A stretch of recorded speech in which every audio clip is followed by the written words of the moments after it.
But let me start tonight with Afghanistan and welcome news just over an hour or so ago from the Prime Minister that another Australian rescue flight has evacuated 76 more Australians and Afghan visa holders from Kabul. That's a relief and more flights are planned.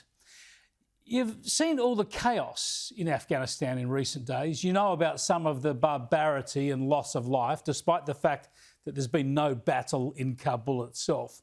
We know that women and young girls have been taken by the Taliban as brides or sex slaves. We know that police officers and others who have worked with the former government or for foreign forces have been executed. And we brace for more of that sort of horror. But for now, it's about foreigners and Afghans who have worked with them, desperately trying to leave. And this has led to quite bizarre arrangements around Kabul airport. Well, this is a humanitarian effort, but it's being done by the military because we're effectively in a war zone. And what's incredible, just one step away, there's a Taliban right next to the British forces who are trying to assess the people who are trying to get onto these relief flights. As one of the soldiers said to me, they could mess this up by just sending 1,000 blokes down the road. At the moment, they're cooperating and they're actually keeping things calm. It looks like chaos, but there is a method. The soldiers call out for interpreters as different nationalities arrive.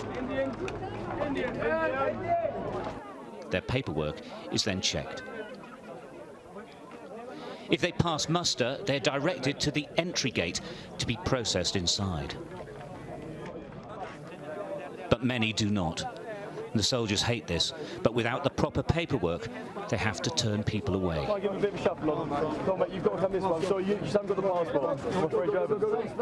Terrified families, men, women, and large numbers of children are sent back into Afghanistan, back towards the Taliban, and it's heartbreaking. Just extraordinary events there, extraordinary and tragic. Lives changed in a moment, and I shudder to think what the future holds for some of those people, some of those children.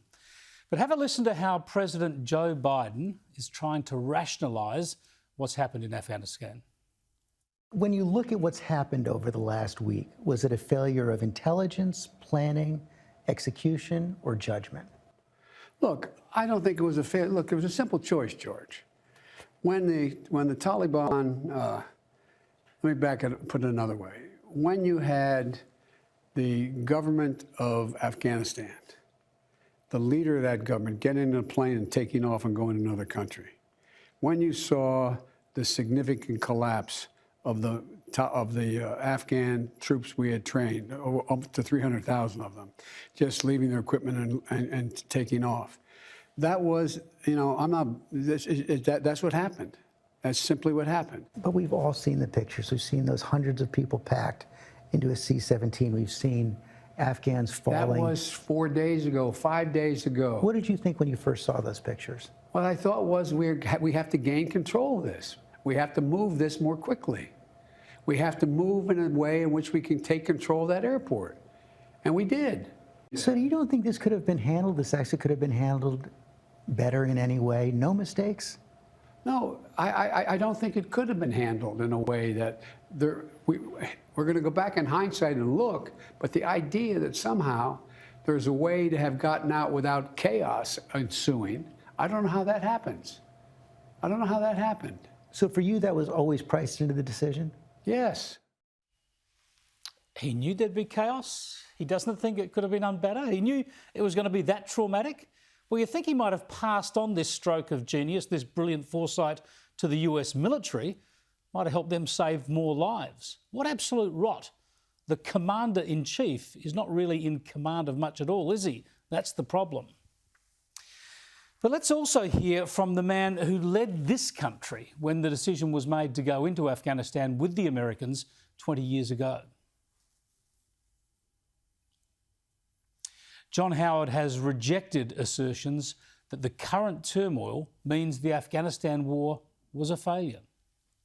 I don't totally accept that. I understand the argument, but we've got to remember that since we went into Afghanistan, there is no evidence that a major terrorist attack has been orchestrated out of Afghanistan. There have been terrorist attacks, and there are undoubtedly elements of al-Qaeda still in Afghanistan. And the Taliban, of course, which on occasions is completely indistinguishable from al-Qaeda, is a very potent force. But the truth is that the great fear of the United States, of Australia, and of the West after the 11th of September, that there would be other attacks orchestrated out of Afghanistan, that has not materialised. So on that criterion, the mission, whatever may be said of it, has not been a failure. Yeah, there's a strong logic that the original mission was accomplished during and right across the past 2 decades. But the trouble is that that's all been abandoned now. We can't expect terrorists not to hit us from Afghanistan in the future. So while Afghanistan will now go to hell in a handcart, the free world might pay a high price too in years to come.